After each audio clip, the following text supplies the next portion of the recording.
There's a certain kind of silence you've grown used to. Not the lonely kind, not the empty kind, just the absence of noise you never asked for in the first place. You notice things other people seem to scroll past. Moments feel a little longer. Thoughts go a little deeper. And somehow, you don't feel the urge to share any of it. But what most people don't realize is that absence isn't accidental. From the outside, it can look strange.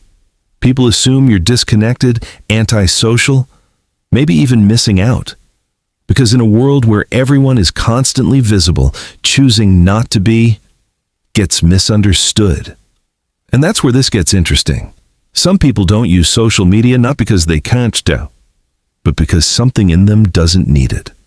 Psychologically, platforms are designed around reward loops, dopamine spikes tied to attention, validation, novelty. But not every nervous system responds the same way to those loops. For some, the constant stimulation doesn't feel rewarding. It feels overwhelming, like too many voices talking at once. And over time, the brain adapts. It starts to prefer environments where thoughts can finish themselves, where attention isn't fragmented every few seconds, where identity isn't shaped in real time by invisible audiences. And this often doesn't start randomly.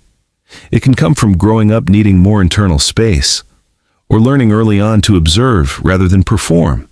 Sometimes it's a response to environments where being seen too much didn't feel safe or didn't feel necessary. So the mind builds a different kind of comfort, one that exists without constant external feedback. And here's the part people rarely talk about. Not needing social media doesn't always come from confidence. Sometimes it comes from being so used to self-containment that external expression feels optional. There's a quiet independence in that, but also, at times, a quiet distance. And neither is wrong, because this isn't about being better or worse. It's about how different minds regulate connection, attention, and meaning. Some people feel alive through sharing. Others feel most like themselves when nothing is being broadcast at all. If you've ever felt more present offline than online, more clear without the noise than within it, there's nothing missing about that. In fact, it might explain more about how your mind works than you've ever put into words. And once you start noticing that, you begin to see other patterns about yourself you never questioned before.